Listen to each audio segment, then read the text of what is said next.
Hey everybody, welcome to a new session of Guitar Hero Podcast. My name is Oktoberfest the Enthusiast. I want to say thank you all for tuning into our last interview. We really do appreciate the support and the amount of people who actually liked our content. So before we continue, I want to address that this will be our last interview for a bit, since we're just gonna be taking off the holidays and we're just gonna spend with our family. So we will be returning hopefully by February or March. But either way, just a hiatus for the time being.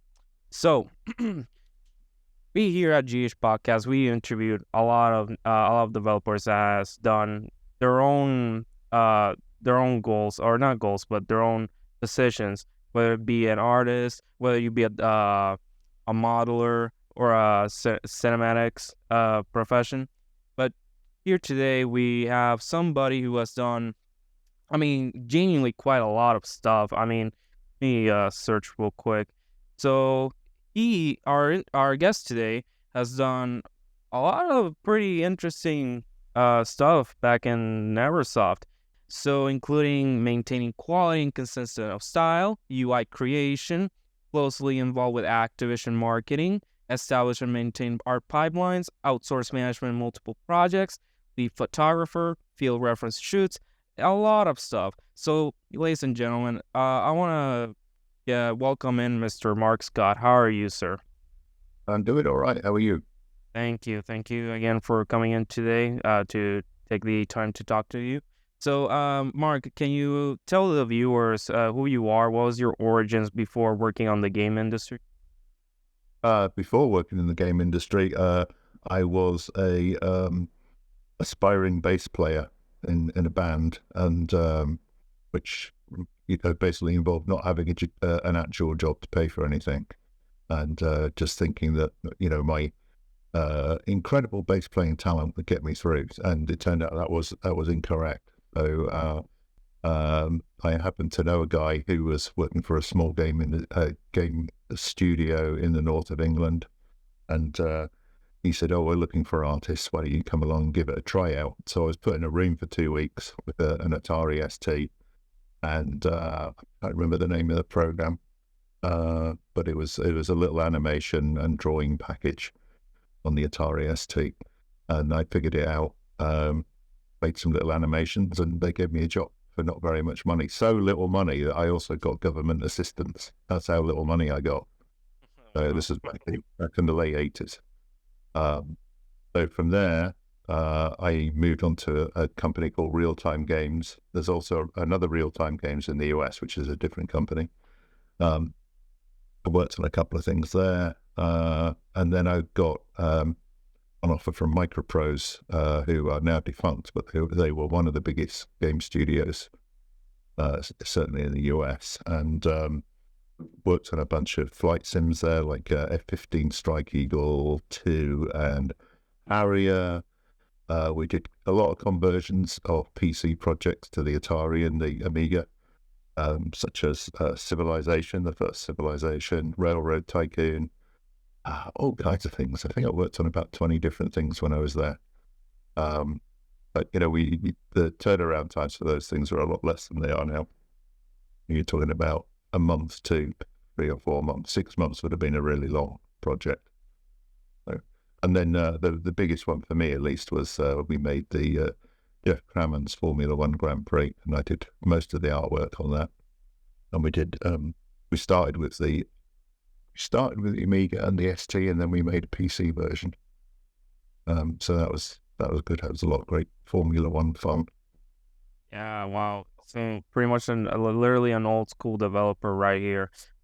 Pretty interesting stuff. So so I noticed that you started working on Neversoft back in 1998. That's 4 years after the launch of Neversoft. So how do you exactly got employed by them, and which game do you start, or maybe start in the middle of the development? Well, when I was working for Microprose, Chris Ward was a junior artist. I think it was his first game straight out of university was a Microprose game, but I can't remember which one. And he was working in the north of England, and And one day out of the blue, he says, "I'm going to go." This is how he speaks. He said, "I'm going to work in America, in California." So I said, "Well, if you, if you hear of anything going over there, give me a call, because I wouldn't mind going." So, it was just a throwaway comment. And then the next thing I know, I got a letter from him saying, "Oh, we're starting up this development studio." This is a few years later, but it was, I guess it was 1994. And if you're interested, come on over. So I was a bit nervous about coming over to the US to work at a startup. So at the same time, at that time I was working at Psygnosis, who had been bought by Sony. So I actually got a company transfer via Psygnosis, and I guess a lot of people pulled strings to help me. But yeah, I came over to California in December of '94, and the rest is history. No, when I got there, it was this was when it was Sony ImageSoft. It's not the Sony Santa Monica that we know today. That's all organized and sensible. No, it was chaos. And I got there, and my very first day, I heard all these rumors about the studio closing down. I'm like, what? I've just got here. They didn't know who I was. They'd fired the guy who had hired me. They'd fired the week before. So I was sitting there my first day on a chair in a hallway, just not knowing what I was supposed to be doing. And then they found some kind of project for me to work on, and all the projects were terrible. Honestly, they were just not very good. And then I got involved with, I think they replaced the studio head with the guy called Kelly Flock, who sadly passed away in the last year or so. And he was very interested in doing a racing game. So I said, well, I just worked on a racing game. So we started talking about that. And I think eventually that came out as an IndyCar game. I don't think he did very well. But I had, with all the rumors about the studio closing down, I just thought, I'm going to, figure this out before, the studio shuts down and I don't have a job. So I discovered that there was a studio up in, I applied to LucasArts, and then I went for an interview with LucasArts, and I said, I'm really interested in working on the X-Wing games. So the person that interviewed me said, well, actually, those are made across the street at a little studio called Totally Games. And there's a guy called Lawrence Holland. So when you see X-Wing, it says Lawrence Holland's X-Wing, and he'd done a bunch of flight sims for LucasArts over the years, like whole Lucasfilm games, as they used to be called. And so I went to work up there. I worked on a couple of versions of X-Wing, which are Mac and something else, and then we started working on X-Wing versus TIE Fighter, which was fantastic. And I used to go to ILM and get, stacks and stacks of photographs for reference. And they also had a vault, and I asked time and time again if we could go to the vault and take our own pictures, but we were denied, sadly. But that would have been, a lot of the models and costumes and all that kind of stuff. So from there that I went to Neversoft. So I was there until late 97, early 98. And I joined Neversoft. When they were doing a bit better for themselves, I had a call from Chris Ward saying, hey, we're looking for people, and if you're interested, we're a lot bigger now. We're not just a startup. So, and they had a thing called, what's it called? Apocalypse with Bruce Willis. Yeah. Do you know that one? Yes. Yeah. So I came in and worked on that, which is I think Activision had it, been batting it around for like 2 or 3 years and just not being able to get it done. And they gave it to Neversoft. And I joined in February of 98, and I think we had that thing done by September or October as a fully playable game. So I think it was pretty cool. I was making models and texturing them, and I did a bit of animation. It was it's a bit silly, and it's basically running along hallways and shooting creatures and guys in costumes. But it's fun. Yeah, that's pretty interesting to learn. So I want to know before we go to the Guitar Hero stuff. So we know that Neversoft is not only popular because of Guitar Hero, but of course by Tony Hawk. So I would love to know what was your experience working on the Tony Hawk Pro Skater series. Um, I never felt as connected to Tony Hawk as I did to Guitar Hero, just because I'd already had an interest in guitars, and I'm not a skateboarder. The only way I can stand on a skateboard and it not jump out from under me is if it's on carpet. Like otherwise, I'm just like stand on it and it just, decides I'm going over there, you stay here, and I end up on my butt.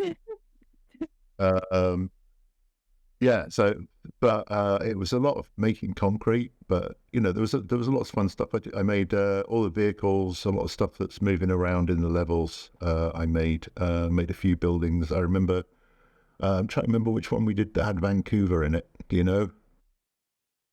So might have been underground. We had one that had a Vancouver level. I made a lot of the buildings in that one. But yeah, it was fun. There was always fun stuff going on.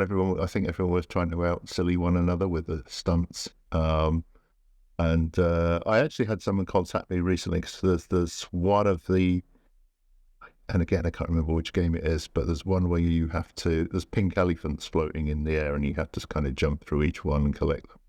And I did the sketch for that. And I had a guy contact me because he wanted to put that on a t-shirt. And I said, no, I don't know the rights to that. So you have to figure something else out.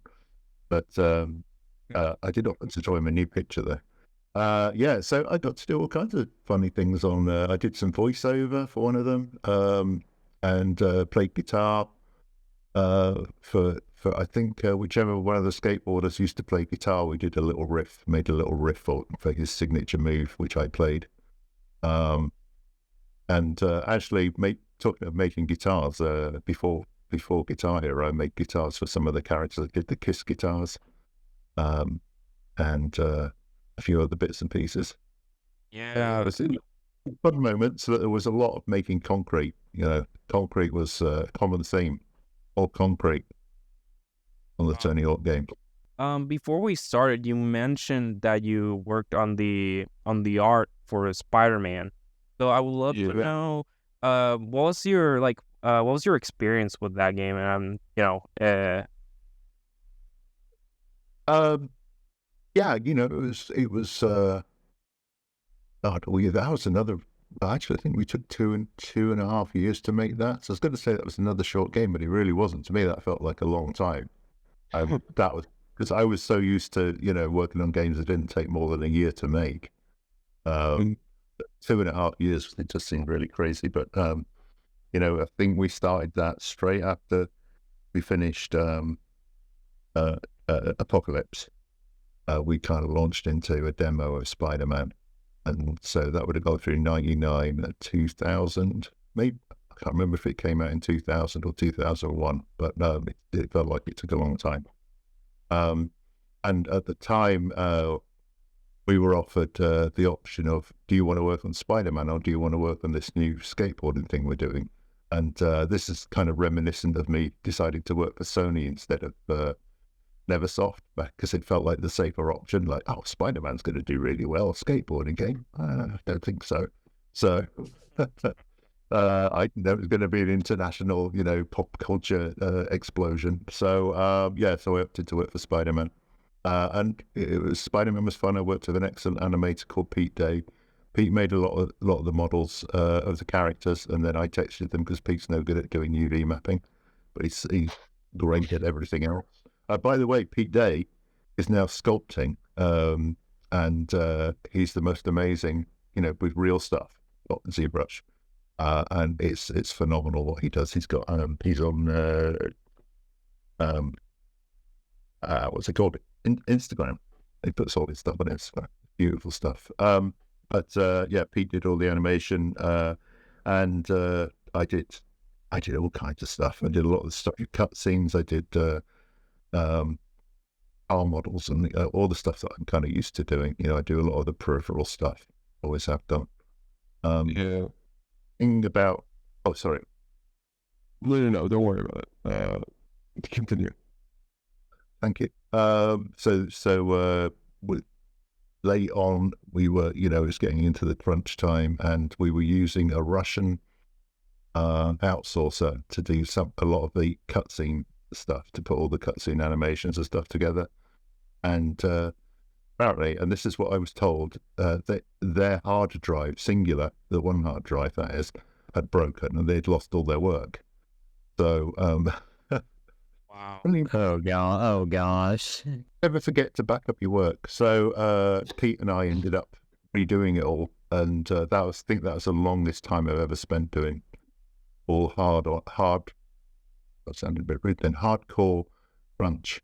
5 weeks of sleeping under the desk, barely going home, being up for hours and hours and hours, and that was how Spider-Man kind of ended for us. So. But it was a great game. It was fun. It got great reviews. We got reviews saying it was the best superhero game anyone had ever made up to that point. So that was pretty rewarding. When you see that stuff in magazines, and I guess online now, it's quite, it almost makes it seem like it was worth the effort. And then I think we used to get bonuses in those days as well, so that was good. Yeah, and to tell you that, I have to say, playing it as a kid, and also as a recent, it really was amazing, Mr. Mark. And honestly, from what I can tell you, there was like one character that stood out that hasn't really been in much of like media, but only because they've only been in this game specifically. It was like Monster Ock, like a character that combines this Carnage symbiote and Doc Ock. You did the art for that, right? I did. Well, I did. Again, Pete made the models, and I did all the texturing, and that was one of those things where it was a kind of damned if you do and damned if you don't. So because it was so big, but we weren't allowed to have any more resolution for the character. So I got a brief from my art director about, it looks really terrible, and I was like, well, I'm only allowed this much, extra resolution for the character, which is the same as, a character that appears 10 pixels big on the screen. So that was a bit of a pain. I can't remember how we resolved that, but the things like that come up all the time. Also, having Joel and Chris standing behind me while I worked on Black Cat's chestal area and tweaking the vertices to there, and for hours. I'm not kidding. They were still, no, that's not right. That's not what they should look like. Hours. Attention to detail, apparently. So there you go. I just looked it up, by the way. Yeah, you were right. It was 2000 was when the game came out. Oh, was it? Okay, so it was less development time than I thought. Maybe it just felt like 2.5 years instead of a year and a half. But yeah, phenomenal game, phenomenal art, and yeah, in the end, it was worth it, definitely, Mr. Mark. So, well, yeah, I know we could answer that question. We were really lucky to have some amazing programmers there, and after my experience worked in other places, and you speak to a programmer and they'll sort of tell you why they can't do something, and then it was such a breath of fresh air to come to a place where they would give them a problem, and then they'd come back a couple of hours later and go, yeah, that thing you asked for, did that, but much better than you asked for. And it was like things like the web slinging was so good. And that was a guy called Ken Harrison, who, you'll see credited on the Tony Hawk and Guitar Hero games as well. He was just phenomenal, and always, loved a challenge. He was the one who came up with I don't know if you remember he typed in a rude word into the name, you were setting up your name as Spider-Man. Spider-Man would come up and punch the name away. Yeah, so after those developments of those games, so I wanted to ask, by that time, by like 2005, have you heard of this indie company called Harmonix and their new game Guitar Hero? If so, do you recall what was your experience playing it? I honestly didn't hear about it until they started having Guitar Hero parties at Neversoft. That might have been 2005, but I think it was more like 2006 when I became aware of it. And, everybody loved it. It was just like, wow, what an amazing game. And then for us to then get it was it was fantastic, and I was so pleased, and I went immediately to my boss and said, I want to make all the guitar models, um, because I'm a guitar nerd, geek, whatever you want to call me. But people have called me worse. And they were like, sure, if that's what you want to do, you can do that. And then they decided when they were talking about style, that they wanted to make the guitars less cartoony, the musical instruments less cartoony and more realistic. Whereas I think harmonics had kind of had a cartoony style for the characters and the instruments. We wanted to make those kind of almost like a contrast to the characters. So that's what we did. And that's the end. That's all I've got for you. Yeah. So, do you remember which instruments you actually model? Was it all of them, or was it like a good portion of it? It was I think there was something like 130 guitar models, and I did something like 90%, 95% of them. Wow. And a lot of them were just different versions. So Les Paul, and then there's like the Les Paul Standard and the Les Paul Deluxe, and so on and so forth. So they're just reskins of one model. Oh yeah, the different finishes. There were a lot of special ones as well. I'm not sure if it was Guitar Hero 3, but I think that was Legends, wasn't it? So I think we had things like the Ratus Norvegicus in that, which I didn't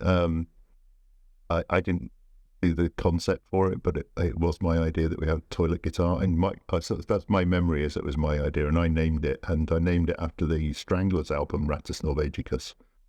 There's a little tidbit for you. Oh, wow. I think I've seen that. I think I've seen that guitar in GH3 before. Yeah. So speaking of guitar, so that in Guitar Hero 3 we have Tom Morello, we have Slash, we had Brett Michaels. So have you had any interactions? If so, do you have any story that you have there? I think not with those guys. One of the things that happened, I don't know if anyone else has told you this already, but for one of the games, we had one of the musicians come in, anyway, one of the guitarists, and when it's not a very good story if I can't remember his name, unfortunately, but anyway, so when it was announced this guy was coming in, name's on the tip of my tongue, one of the programmers, I think, said, my friend would love to get that guy's autograph and meet him because he's a huge fan. Billy Corgan? Billy Corgan, thank you. So Billy Corgan came in. It goes into, nerdy friend, Billy Corgan fan goes in and just starts snapping pictures. Billy Corgan without permission. And then, not only that, having signed an NDA, then goes and posts them all over the internet.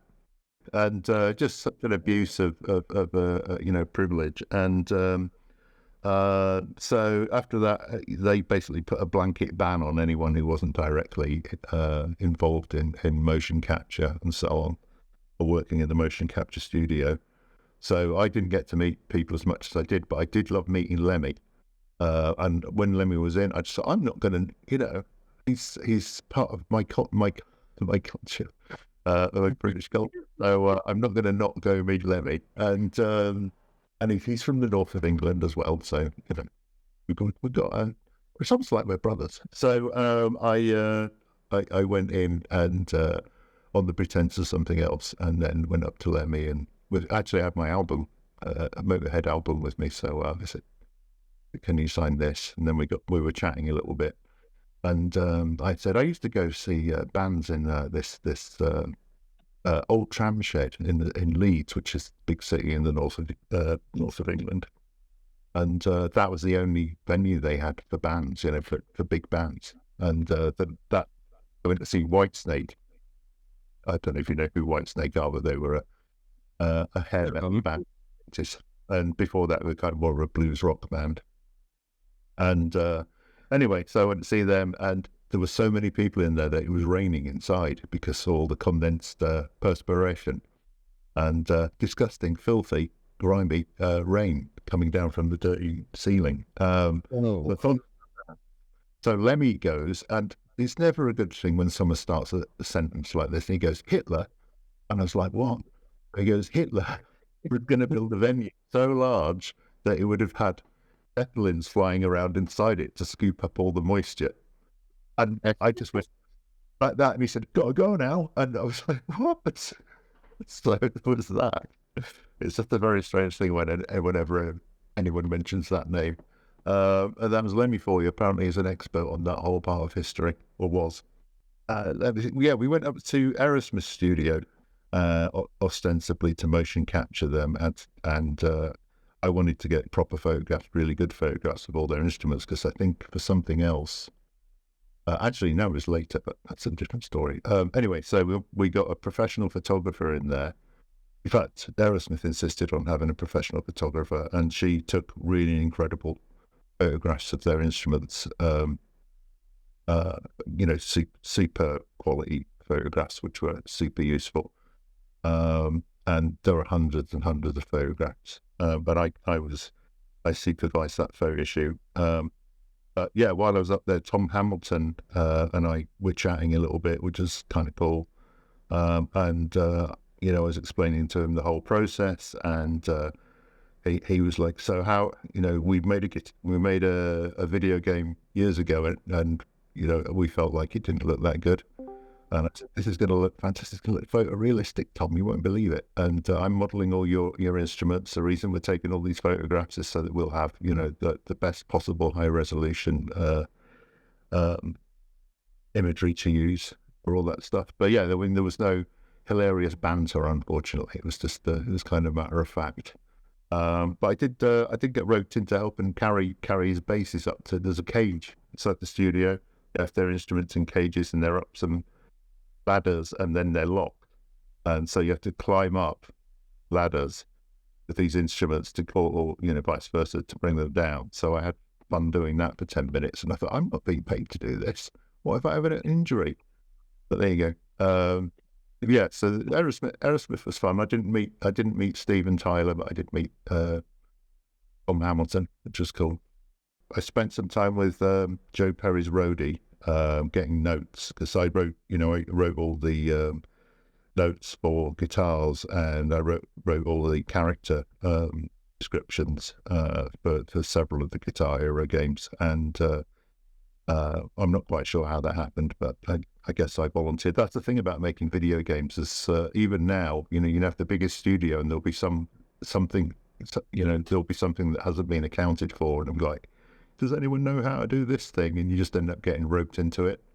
And so I wrote all this copy for the Guitar Hero games. Anyway, so I had this roadie helping me with the descriptions of the guitars, and then a couple of weeks afterwards, we got a big package, a paper package from Joe Perry with updated descriptions, because he'd received the printout of what we'd written, and he just scored through with a pen loads of it and said, "That's not right, this is it, this is the description, and here's how I met my wife, and that's why she's on this guitar," and so on and so forth. So that was pretty cool. Still but I'm not quite sure where, but I can find it. So I want to ask about the guitar related stuff. So I wanted to know the transition bit into changing art styles for Guitar Hero 3, World Tour, and Guitar Hero 5, because you made them much more realistic in each of these games. So I would love to know what was on your mind, to know what exactly do you want it to look like and more realistic. There was always a plan just to gradually transition from that harmonic style to a more realistic style. So, and that was done over, as you say, a few games. So, and that brought it more in line with how the guitars looked. I wasn't sort of part of the big picture planning on that. It was just like a command that came down from art direction. So that's kind of how that went. But I think that was just a feeling that they want the whole thing to feel a little bit more serious. And I don't know how that played out generally with the audience. I don't know if people felt like that was off-putting or if it was positive. How did you guys feel about it? The games just got better and better in terms of art style as time went on. Logically speaking, you build and you iterate upon what you've already made, and by the end result, it was by the time 5, Band Hero, and Warriors of Rock came around, it's like y'all were just at the peak of art styles. It was great. So I wanted to ask on the World Tour era games. So we have Metallica, and we have 2 other games, which was Smash Hits and Van Halen. By any chance, do you get to meet Van Halen? Yeah, I've got a signed. When I was a student, which is long before the Earth was formed, I bought that the Van Halen, the first Van Halen album. Anyway, it's got a blue cover, if that's helpful, but it might have been Van Halen too. And I got that signed. They were in the studio, but again, I think we had this ban on people going into the motion cap studio and haranguing people. So I didn't really meet them. I saw them around the studio. I unfortunately did not interact with them. That would have been cool. But I was pretty happy meeting Lemmy. I met a few of the guys from Metallica as well when they were in, and they were like super nice. Which is like I'd heard. I've forgotten the name of the drummer now. Lars. Thank you. I'd heard like really bad things about Lars, and he was really sweet and nice. He was just a lovely guy. So, like, how dare you vilify him in the media? It's amazing how people can just be like, paint such a different image, and then when you actually meet the person in reality, you're like, oh, this person's totally different than what you're describing him as. Where did I get this information from? I think, in general, you'd have to be a proper, a-hole to act like an a-hole in that situation, wouldn't you? Because you're just going in, and it's not super hard work. It run into Sting one day, which was kind of fun, and we went in on a Sunday because that's the only day he'd come in. My job was to photograph instruments and get as much data as possible, photographic data, and then build instruments from those photographs. Which I guess these days we would scan them, and have a good 3D scan. But that's how we used to do things. And so I was over in, I can't remember which room. I was in one part of the building, and I came out of the door, and I'm walking around right next to Sting, and so I thought, it's Sting, I should say something. So I said, all right. And, he said, all right, back to me, and in a very British way. And I said, I'm supposed to be making a model of your 1949 Telecaster bass. And he went, oh, really? Oh, I don't think we brought it. And I was like, what? Well, why am I here? So, he said, we didn't bring any instruments. So I said, not even a lute? It's shortly after his lute period. And then he went and started into the room that's set up as a green room, started questioning his manager about the instruments. Anyway, it turned out what there was the Sting's signature edition, brand new bass, which is not quite the same thing. It's got all the form and function of that bass, but none of the texture of it. And if you see any pictures of that bass online, you'll see it's got, it's well loved. It's pretty much looks like it's been dragged down the road, tied to a car. So, I would love to have got pictures of that. But at the time, there were not very high resolution images of it to use for the game. But you do what you can. So jumping around, now going past the World Tour era game. So we started with Guitar Hero 5. Pretty realistic graphics for a 2009 game, really, and onwards. So I wanted to know, do you by any chance model the guitars for Matt Bellamy from Muse, or Kurt Cobain from Nirvana, or Carlos Santana, if anything? I think I did not model Kurt Cobain's guitar. There was a guy, and I blanked on his name, who was actually one of the guys who did the stems, who built the note tracks, and he was really interested in modeling that one because he was a huge. In fact, he did the mocap, the Kurt Cobain mocap. Was that Dallas Holloway, maybe? Right, Dallas Holloway, yeah. and he modeled Kurt Cobain's guitar. Oh wow. Okay.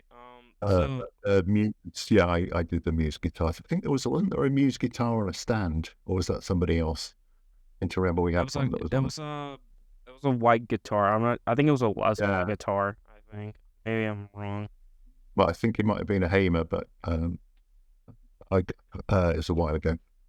I don't know, October, knowing how many guitars you went through and put vibrating strings to, I would think you'd know a decent number of these. Oh yeah. So I wanted to ask. So in Guitar Hero 3, so you guys always have the entire body as one. But when you guys started working on World Tour, you made them into separate pieces. Oh You yes, made oh my god. and you made them not only that, but the strings actually do vibrate when you actually Yeah. play the notes. Do you remember what was your experience working on that new technology, or maybe that new Well, formula for the newer Guitar Hero I games? do. So I kind of got hoisted by my own petard in as much as I advocated for having to create a guitar thing. Now, but just going back to Guitar Hero 3, that's the first game I ever worked on where they had stats coming back from the users. So when you played, we would get all the all the user data just coming back over the internet to us, and there was almost real time data.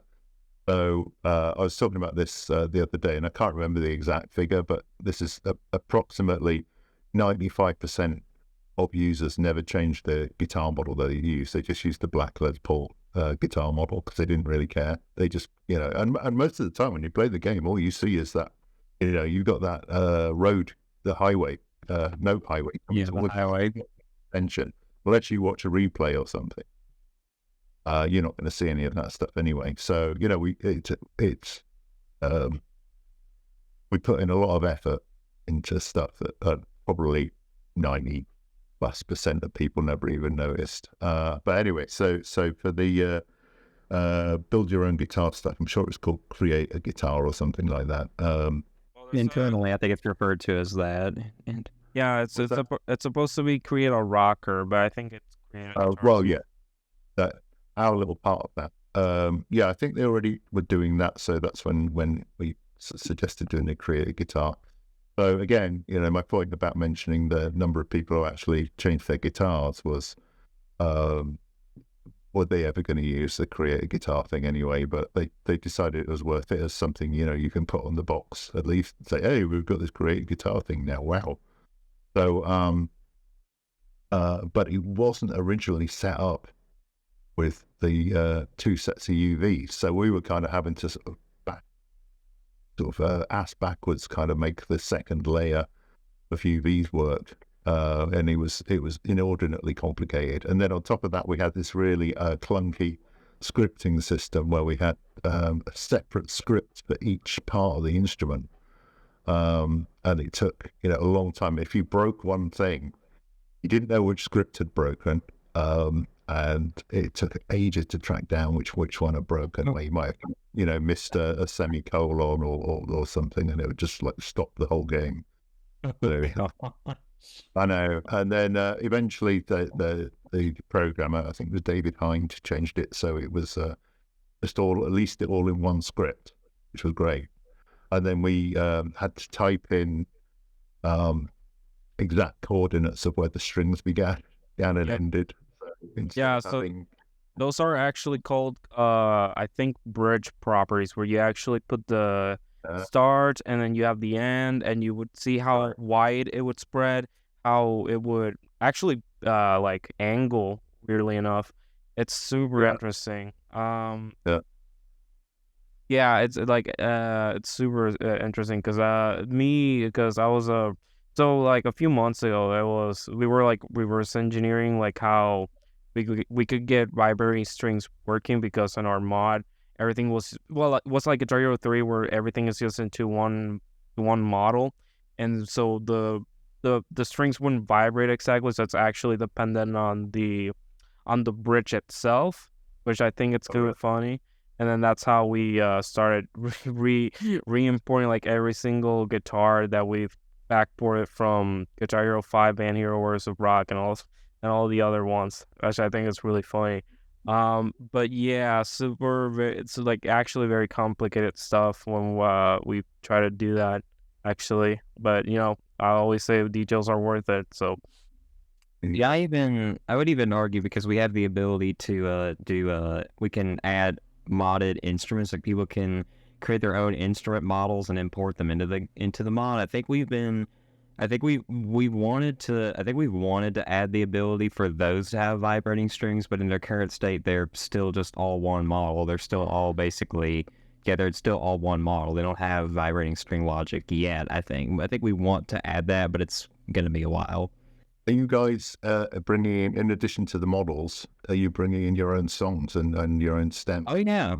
No tracking. Yeah. Okay. yeah, we did. So Jimmy E. Waffles here did recently a custom track. It's Gangnam Style by PSI, and with all the custom animations, me and him, I've been helping with the animations. He's been working on the note track. Super incredible stuff, and the light shows. So pretty much, it's almost like we have Band Hero too. Or actually, speaking of Band Hero, what was your experience working on an entirely new Guitar Hero game, but it's much more pop-based songs? Well, I'm not sure how much I should say about this, but because in the future, Activision might offer me a job, but I felt it was a bit, it's business, so business is business, but I felt it was a little bit of a cynical approach. One of the funniest things that I found when it came out and there was a commercial for it on TV was my wife said to me, she said, "I've just seen this thing advertised and it looks really similar to your game Guitar Hero, and the logo's really similar, but it looks kind of cheesy." And I said, "Really?" And then the next time the ad came on, she said, "Oh, this is it. That's the beat I've been working on. That's Band Hero." And she was like, "Oh, okay. Well, it looks kind of cheesy." So, with all aimed at kids and so on. What was my experience working on it? Was the same as it had been for most of Guitar Heroes. Made a lot of instruments. I think we made more microphones and keyboards that time around. Gosh, yeah, there was. Oh man, I think the venues were kind of a lot different. I seem to remember there's one that was in a swimming pool. And I'm more lean to more towards rock music than the pop music, so a lot of it didn't really do it for me. But it was fine for what it was. But I think by that time, I think they were really milking the franchise, and it kind of certainly taken a nosedive. Because if you'll remember, Guitar Hero 3 was the first $1 billion game. It was just nuts how much money made, like hand over fist, rolling in money and lighting cigars with Intruments. So it was, and not that the others did badly, but I think our expectations were based on Guitar Hero 3 that it was just going to keep doing that. And I think and of course I'm such an expert at business, but quite a few of us felt like, why don't we just do releases of albums for bands? So we do all the stems and we do a slight reskinning perhaps, and maybe some different venues, but we don't do full on $60 console releases. So we just do more stream downloading releases, and I thought that would have been a better way to go, but presumably they didn't think it was lucrative enough. But I was gonna say, just have like continuous releases, like how Harmonix with the Rock Band, where they just would release DLC weekly. I think that would have been better. Right. Oh, there you go. Exactly. Yeah, I kind of think. I think that's a much better approach. But and then occasionally, once every, I don't know, maybe once a year rather than. I mean, I guess it was once a year, but it felt like it was more frequent than that. I'm pretty sure Metallica and Band Hero came out in the same year, didn't they? Is that right? Yeah, it was 2009. It was March of 2009. Right. Well, I worked on 6 of those games in 2.5 years, so I know that the release times are pretty close together. Certainly not that way. But yeah, that's a lot of games to come out in 2.5 years that are all basically, the same thing, and could in some cases have been DLC. That's my take on it. I don't have a degree for multiple business degrees from Harvard and Yale or wherever. I'm just a simple artist guy. So I don't know anything. So speaking of I would. But speaking of artists, so we know that not only Guitar Hero got console releases, but they did get their own portable DS ports, which I wanted to ask. But do you hand any help with Vicarious Visions on the instruments, or do you, I don't know, provide any references for their instruments on the Nintendo DS games? I know that I helped out with various studios, had questions, and I know that I definitely worked on some. Was it Wii? Oh yeah, I did some work on the Wii version. They would send us models to look at, and we didn't really have any proper outsourced pipeline at that time. There was no review process in place because we hadn't really done much of that before. But anyway, so yeah, I was reviewing it, but I don't remember any DS stuff. But there was models for the Wii, and so I would kind of do some fiddling with them and enabling, and send them back and go try this, because they were lower poly than the versions for the PlayStation and 360. But and so if you make models in a certain way, I'm sure you've experienced this. You often get weird artifacts on the surfaces when the light moves across them, and that's what they were getting because of the way they sort of divided up the surfaces. And there was kind of a fair amount of waste going on in the models. So it's just a matter of moving stuff around really to get it to work properly. Yeah, I would imagine you had to compress not compress, but literally just reduce the amounts of faces and triangles on the models on those. Yeah, I was using them more. We talk about having a poly budget, and so you spend your polygons in the places where they're going to be most effective, right? And so if you've got a curve, there's no point in putting a load of divisions along a straight edge, and then not putting enough divisions along the curve. So you take those divisions where you've divided up a straight edge and move them to the curve, so you get a more pleasant, more realistic curve. Yeah. For instance. Yeah, definitely. So, okay, well, now that we've gone past through all those games, so we're going into the last Guitar Hero game, which is Guitar Hero Warriors of Rock, which I wanted to ask, in your opinion, do you think this was going to be the last Guitar Hero game for a while before it was? I got laid off before that was done. So I kind of had work.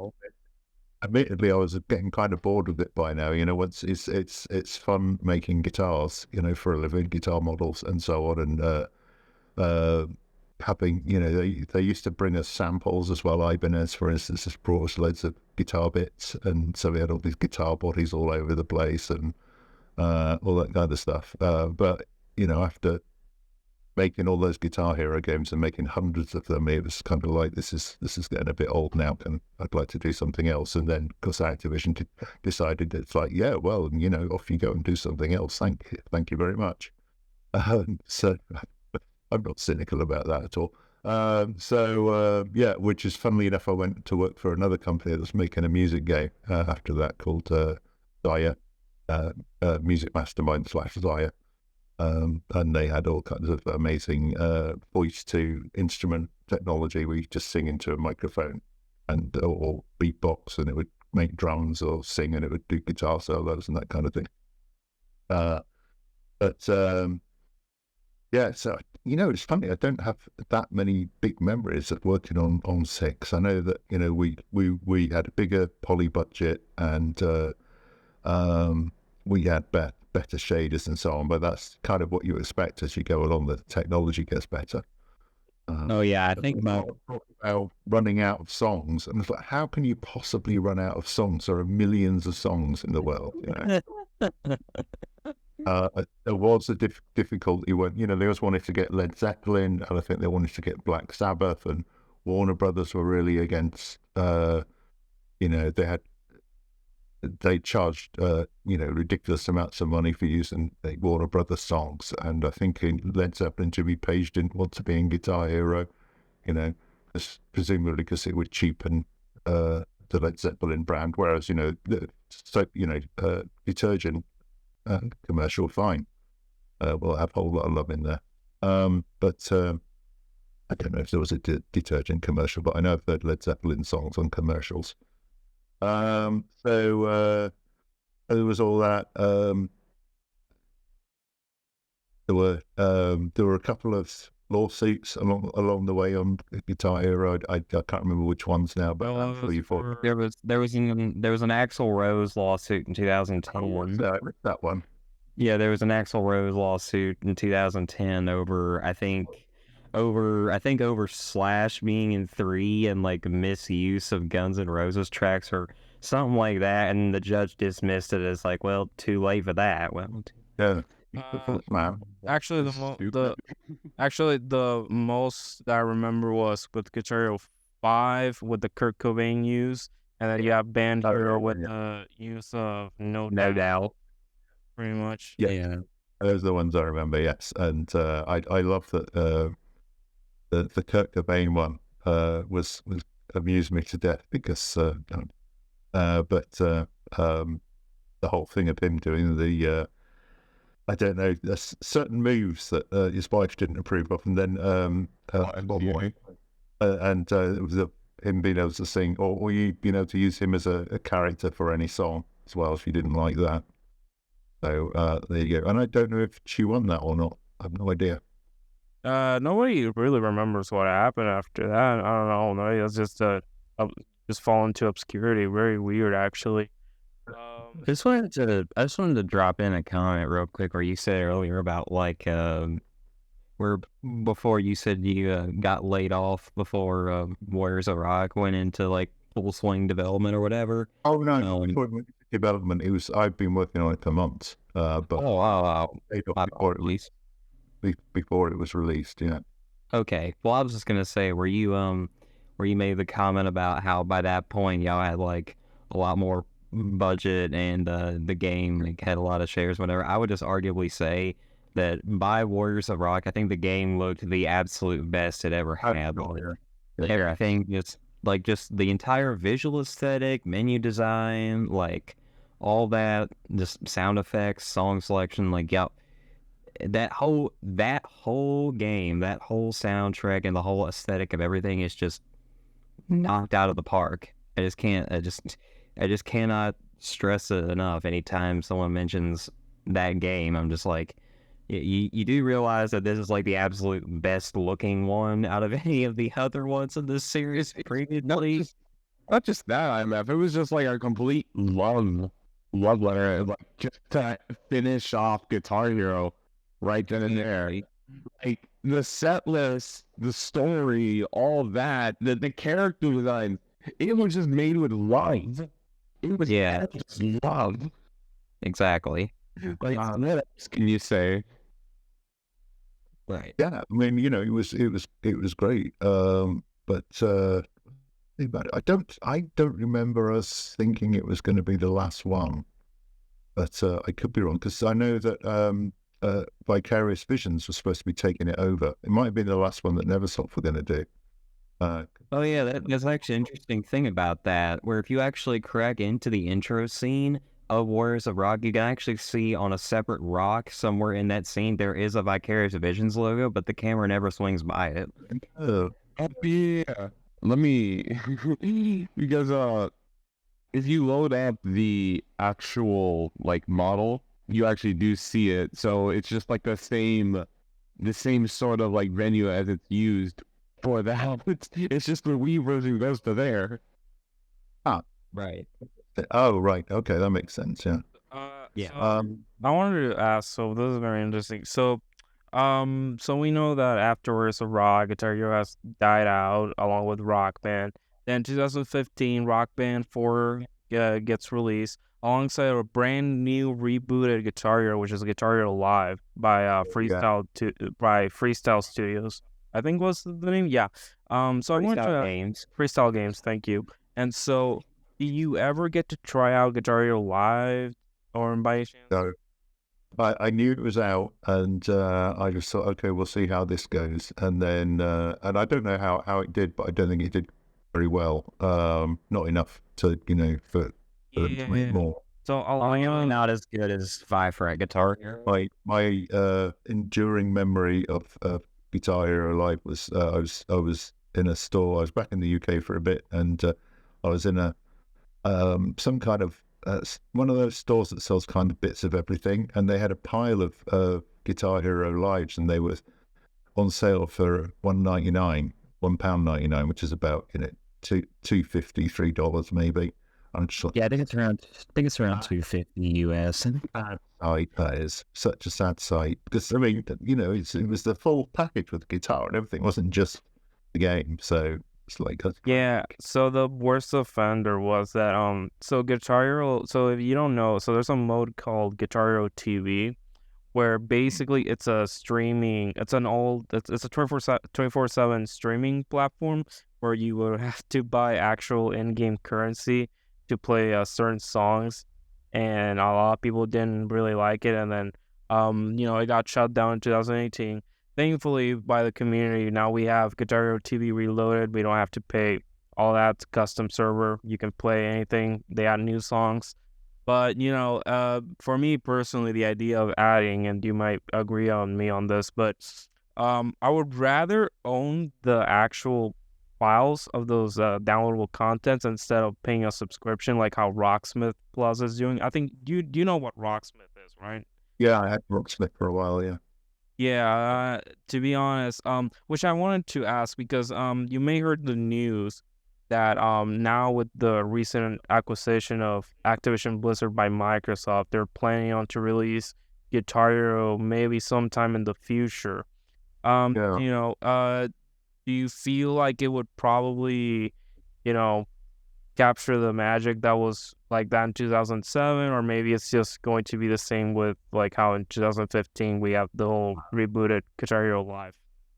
I think they're going to have to really, if they're going to do that, they're going to have to really think about what the generation of now wants from that kind of a game, and how much interest there is in playing guitar, which as I understand is on the wane. It's like kids in their teens, listen to me, just not as interested in guitars as especially my generation, where it's like must have guitar. Well, I wouldn't so be sure. I'm not so. This is so weird because I wouldn't expect this to come out of my mouth saying this. But so do you know that the game Fortnite, right? It's a huge popular game right now. So if you don't know, Epic recently acquired Harmonix, and Harmonix has been working with Epic for Fortnite. And believe it or not, recently they released a new mode called the Festival Main Stage, where you can actually play 5-lane guitar not just guitar tracks, but drums, bass, and vocals. And they confirmed that they're actually manufacturing new controllers this sometime next year on January.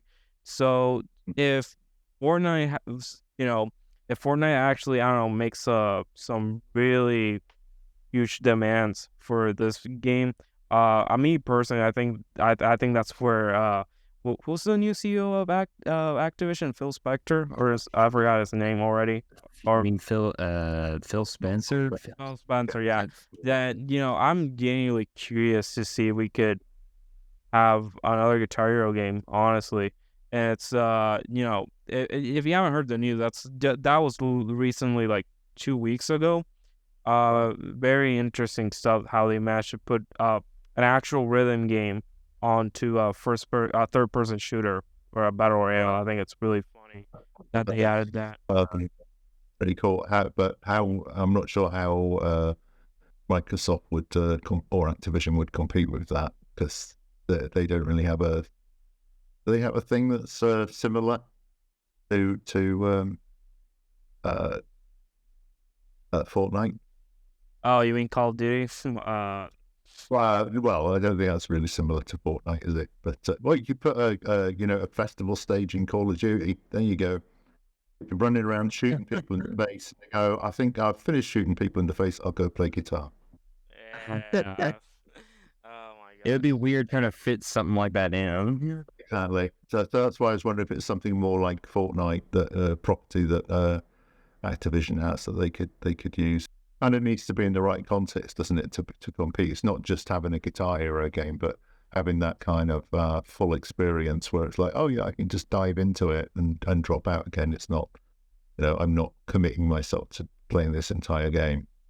So it's a different kind of thing.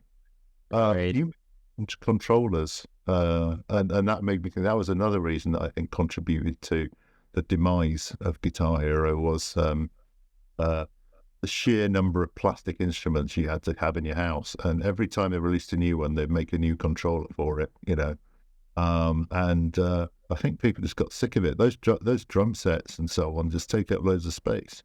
You open a cupboard and like 15 plastic guitars clatter out of onto the floor.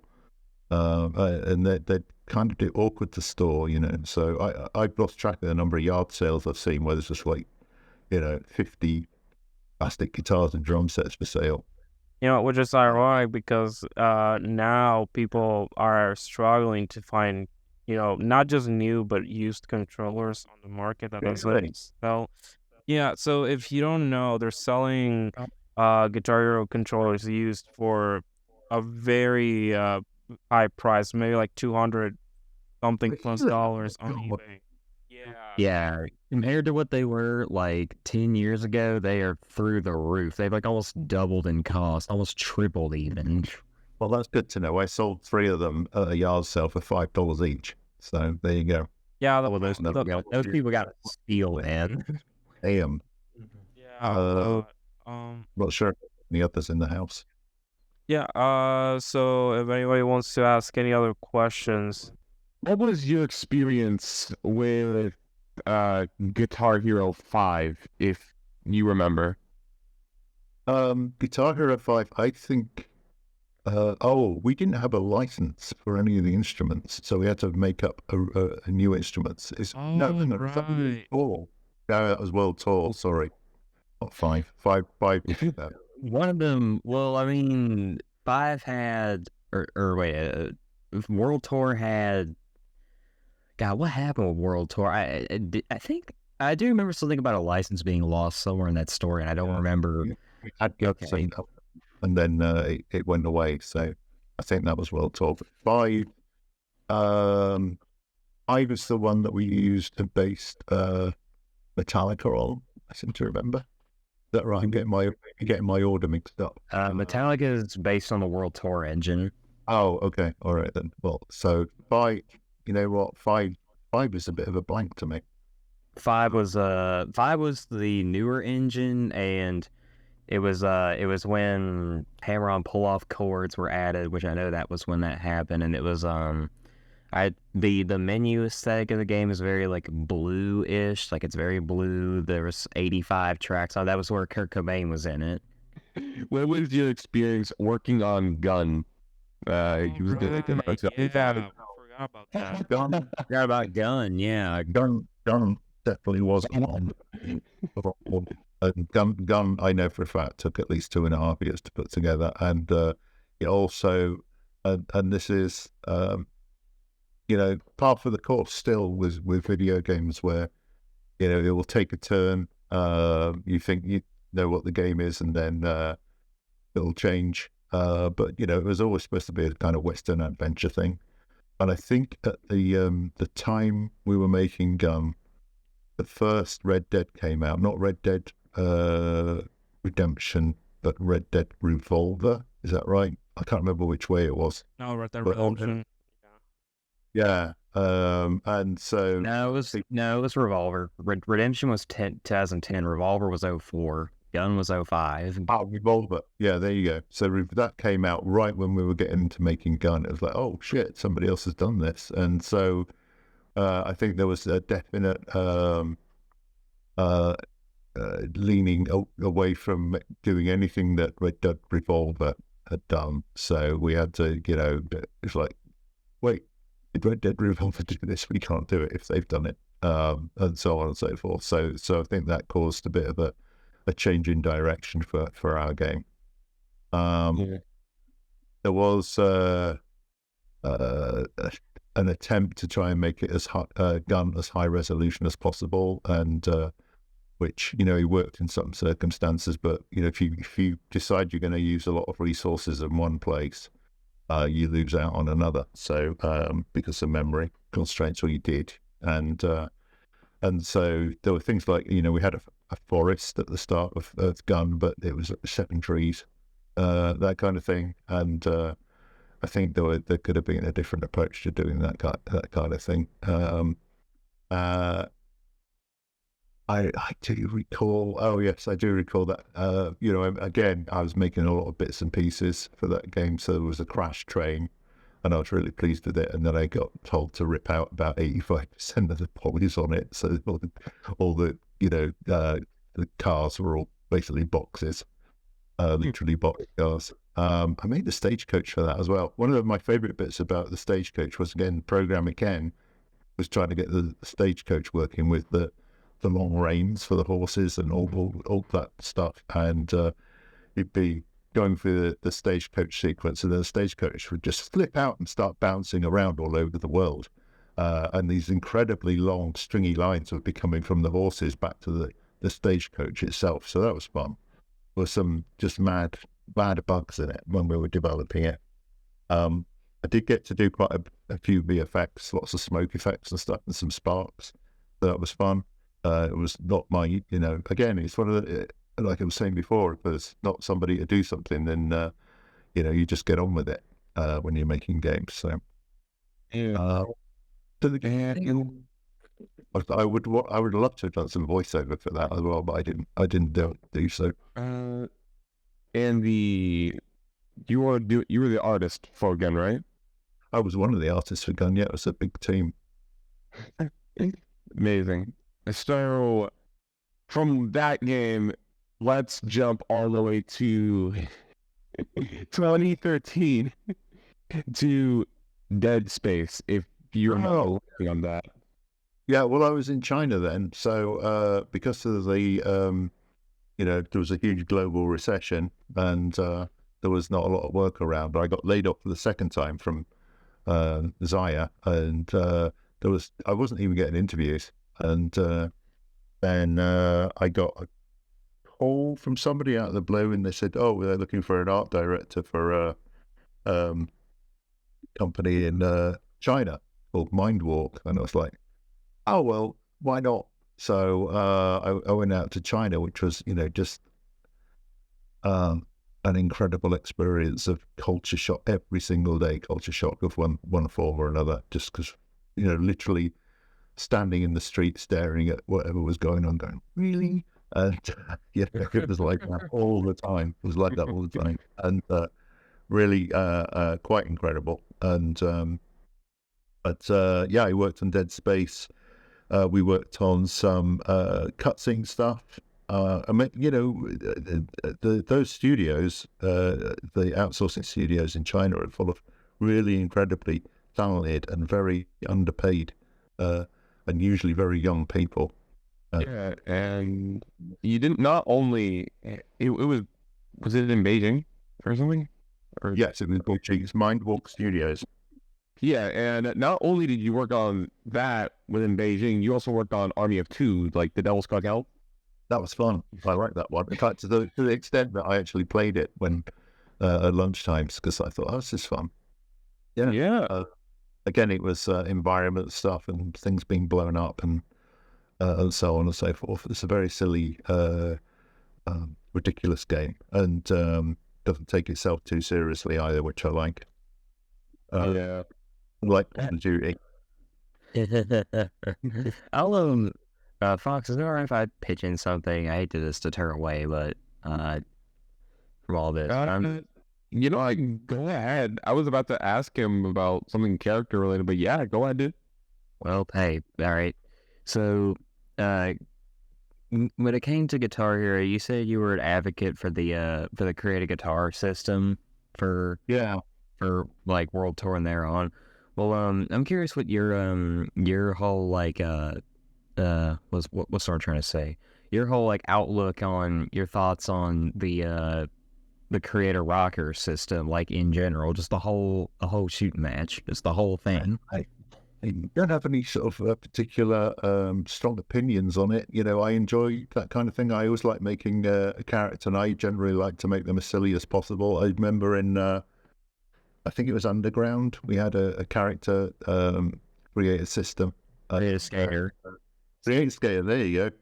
Well, Which is right. actually interesting because if you look into Guitar Hero stuff, there's a lot of Create a Skater references in the Guitar Hero code for that. Like it's sort of for just cast, not like or whatever. Yeah. Yeah.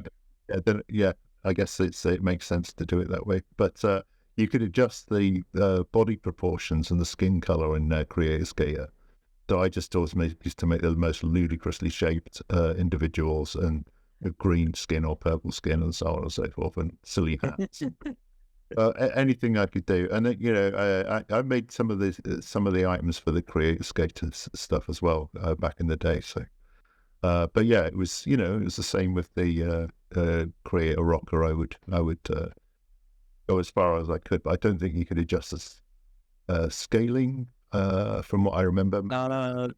You could raise the height and you like change the body proportion, but you only had like for body proportion, you only had like 6 options, and the height could only go up so high.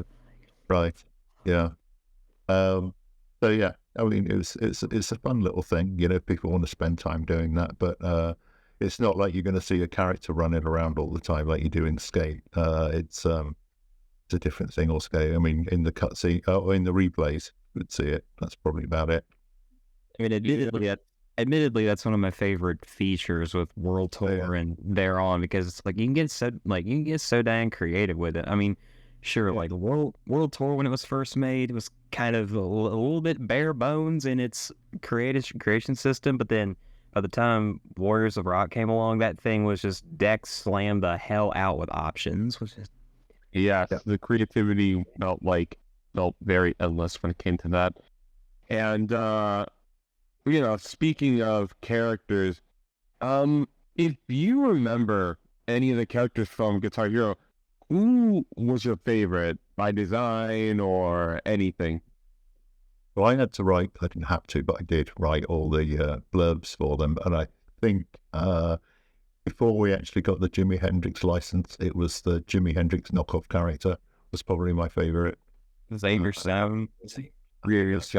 Yeah. So it was good because I had to come up with backstory for that character for the blurbs. And yeah, I don't know why I was particularly drawn to him. I'm not a particularly huge Jimi Hendrix fan, but I just like the interpretation of, you know, it was like it obviously was meant to be, but wasn't quite Jimi Hendrix, you know. So. And what got you creative with art itself? Well, I guess probably could, you know, it goes back to when I was a kid, and just something I enjoyed doing. I actually was, you know, my dad always wanted me and my brothers to be, you know, going to professions like doctors and lawyers and that kind of thing, and you know, which probably should have done, but and then, you know, he used to say we never make any money out of art, and that was probably possibly true back in his day, but you know, he didn't know there was video game revolution was going to come along. So but yeah, I drew constantly when I was a kid, and eventually, you know, got to started using a drawing program on a friend's Commodore 64 when I was in my teens, and then obviously it kind of blew up from there. And here we are today. There you go. That's the short version. And getting into 3D was, you know, a real eye opener, which was firstly on the Amiga. It was really slow and, you know, about as low poly as you can imagine. And then 3D Studio, before it was Max, came out around 1990, I think. And so I got my hands on that at Microprose. And, you know, very clunky, a little bit agricultural and really weirdly divided into. You had to sort of switch modes to do different things, so it was kind of odd, but they figured that out eventually. So when October introduced you at the start of this whole thing, did you do anything with like menu design or whatever, like how the games were or whatever? No, that was largely Davidika Shaka. Was Okay, the all right. Okay, okay. He's actually a good friend of mine. But Alright. yeah, I wasn't.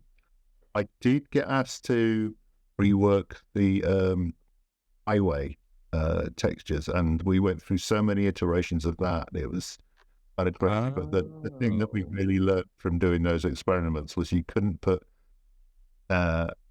anything. It had to be very low key, otherwise it would be distracting and interfere with the gems coming down the highway. So Yeah. that was that. Yeah, there was a request to do something kind of. My art director's very much into death metal and so on, so he wanted something like that, and we tried a few experiments in that vein, but it just wasn't practical to make it stand out too much. Yeah, I remember like in, I think, a past interview or something, I can't remember who it was with, but I think, or I heard it somewhere, I can't remember either one, but I remember hearing something about like how you guys had to make the highway textures like very like not overly interesting for the sake Yeah. of not distracting the end user, and I totally Yeah. understand that. Yeah, it was. I mean, we even tried. We were using normal maps and stuff to get more texture on it, but it was again, it's there were a couple of things. First, there's the distraction element, and all you want to do when you're playing that game is you just focus on those notes, right? And especially, Right. especially on the faster songs. Oh yeah. And that the other thing, I don't know how much it affected memory use, and those things had to be fairly high res because they're on the whole screen, occupying the whole screen. And then I don't know if you're aware that we actually had the background, all the 3D stuff, the stages and so on, ran at 30 Oh, frames a second. Oh yeah. No highway ran at 60 frames a second. Yeah, I think everything else ran at 60, yeah, and then the venues ran at, like, the venue textures and stuff runs at 30. Thank you, Mark, for joining us for today. So before we head out, do you want to tell the audience what you're working on next? Do you have any social media where you can be found, if anything? I've been working on really the only thing. I keep my social media just private with my friends and family. So, but I am on LinkedIn. What else? In terms of working, I've been working on eWorld with Amazon, mostly on character stuff. I've been, okay. and then I'm also doing Unreal tutorials to get myself back up to speed on that. And funny that you should mention it, also Blender. Thank you, Mark, for spending the day with us. I appreciate coming along. Well, thank you again. We'll see you on next time. See you, everybody. See ya.